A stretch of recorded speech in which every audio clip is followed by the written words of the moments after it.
ये संकट महंगाई का सब पे दुनिया पे आता है, हमारे पास भी कोई फर्क पड़ने वाला नहीं है। कोई इस बात से आपको नहीं जानेगा कि आप बहुत अमीर आदमी थे, ये जानेगा कि आप किस सभ्यता के लोग थे और कितने सस्ते में बिके और बिकते जाने। इसलिए आपने एक नया पाखंड किया कि चचा फूल वाले 14 नवंबर को पैदा हुए। भाई वो किसी डेट में पैदा हो उसका कोई मतलब तो नहीं था, लेकिन किसी ने ये आवाज उठाई कि भाई 14 नवंबर को हुए या 15 को हुए या 16 को हुए, ये विषय नहीं है, लेकिन चचा ने ऐसा कौन सा पुरुषार्थी काम किया था, या वो समुद्र में डुबकी लगा करके वहां से कोई सीप निकाल के लाए थे, या माउंट एवरेस्ट पे चढ़ गए थे, कौन सा ऐसा महान किया कि जिस कार्य से हमारे देश के बच्चों का शौर्य बढ़ जाए। जो कार्य उन्होंने किए थे तो उससे तो पूरा समाज शर्मसार थे। जहां देखो वहीं कुछ ना कुछ मिल जाता है, दिन में रात में सुबह, अरे कोई एक ही काम के अलावा कुछ और भी कर।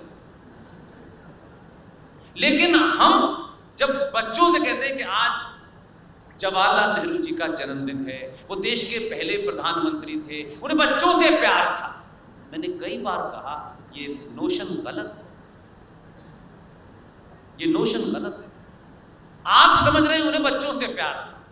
मेरा अपना मानना है, जो मैंने उनका इतिहास पढ़ा है, उन्हीं के ओरिजिनल डॉक्यूमेंट से पढ़ा है, ब्रिटेन की लाइब्रेरियों से निकाल निकाल के पढ़ा है, वो उन बच्चों से प्यार नहीं, वो अपने उन बच्चों में अपने बच्चे ढूंढते थे, वो कहां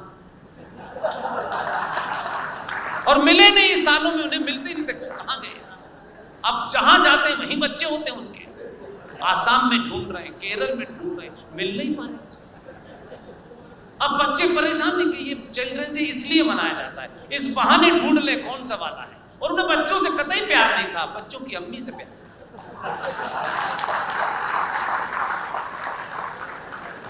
अब ये आया, इसके पास बच्चे ही नहीं अपने, तो इसने कहा क्या करें, तो एक मुहिम चलाई, ऐसे ही जैसे यहां बोल रहा हूं ऐसे ही बोलता रहा। बस मुझे, क्योंकि जहां मैं पैदा हुआ, जहां सब कुछ सीखा, क्योंकि अल्लाह ने किसी खास मकसद से एबीयू में पैदा किया मुझे, कि अल्लाह चाहते थे कि तुम्हें कुरान के बारे में पता हो, इस्लाम के बारे में पता हो, भाईजान के बारे में पता हो कि भाईजान कैसे जान लेते हैं, ये सब पता करने के लिए मैं अल्लाह की मर्जी से पैदा हुआ, और अल्लाह ने मुझे विशेष काम के लिए भेजा है। अगर आप कुरान मजीद को जानते हो और पढ़ते हो, तो उस कुरान मजीद में एक जगह अल्लाह ने ये फरमाया है, वो अपने फॉलोअर्स से कह रहे हैं कि मैं तुम्हें ज़मीन पर भेज रहा हूँ। हिदायत उर्दू का शब्द है जिसका मतलब होता है इंस्ट्रक्शन के साथ।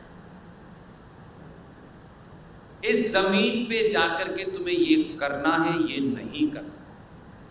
इस हिदायत के साथ उन्होंने नीचे भेजा और कुछ नहीं किया, और ये भी साथ साथ फरमाया कि मेरे बताए इंस्ट्रक्शन की अगर तुमने खिलाफ वर्जी की, अगर मेरे बताए रास्ते पे तुम नहीं चले, तो मैं इसी जमीन पर ऐसे लोग भेजूंगा जो तुम्हें रास्ते पे ले आएंगे।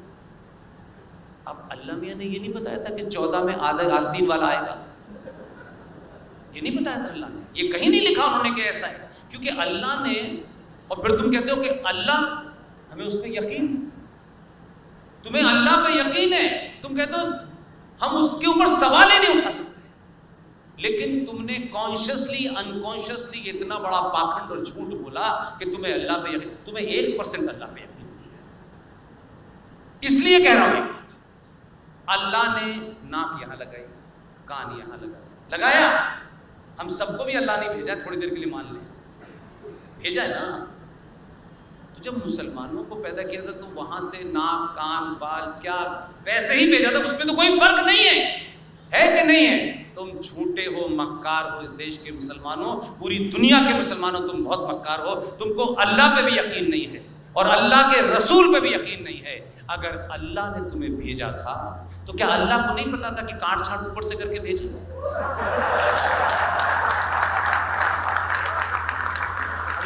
नहीं पता था?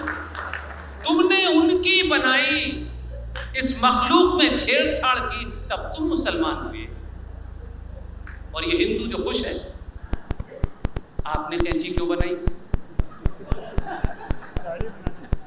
और फिर बंदर के हाथ में क्यों दे दी? अब आप कह रहे हैं कि ये ऐसे